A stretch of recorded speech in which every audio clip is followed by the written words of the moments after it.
ભરૂચ જિલ્લા પોલીસ અધ્યક્ષ Akshayraj express highway પર પેટ્રોલિંગ અને શંકાસ્પદ વાહન ચેક કરવા આપેલી સૂચના અંતર્ગત એલસીબી પીઆઈ એમપી વાલાના માર્ગદર્શન હેઠળ ટીમો કાર્યરત હતી।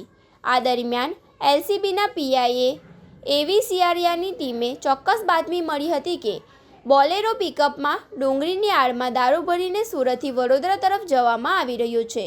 બાતમીદારોના આધારે પોલીસે દિલ્હી મુંબઈ એક્સપ્રેસ વે પર વોચ ગોઠવી હતી અને શંકાસ્પદ બોલેરોને આયોજનબદ્ધ રીતે રોકી તલાશ લીધી હતી।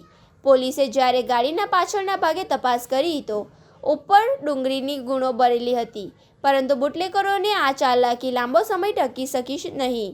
ડુંગળીની ગુનો હટાવતા જ નીચે વિદેશી દારૂના 20 બોક્સ મળી આવ્યા હતા। પોલીસે 9.60 લાખની કિંમતનો દારૂ, વાહન અને મોબાઈલ મળીને કુલ 12,66,000નો મુદ્દેમાલ જપ્ત કર્યો હતો। પોલીસે મુદ્દેમાલ જપ્ત કરીને પિકઅપ ચાલક અખલાક શેખની પૂછપરછ કરતા જાણવા મળ્યું હતું કે તેને દારૂનો જથ્થો રાજુ નામના બુટલેગરના કહેવાથી નવાગામ બ્રિજ પાસેથી મેળવ્યો હતો।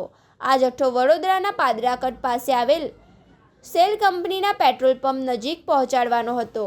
પોલીસે હાલ રાજુ નામના ઈસમને વોન્ટેડ જાહેર કરીને ભરૂચ તાલુકા પોલીસ સ્ટેશનમાં ગુનો નોંધીને વધુ તપાસ હાથ ધરી છે।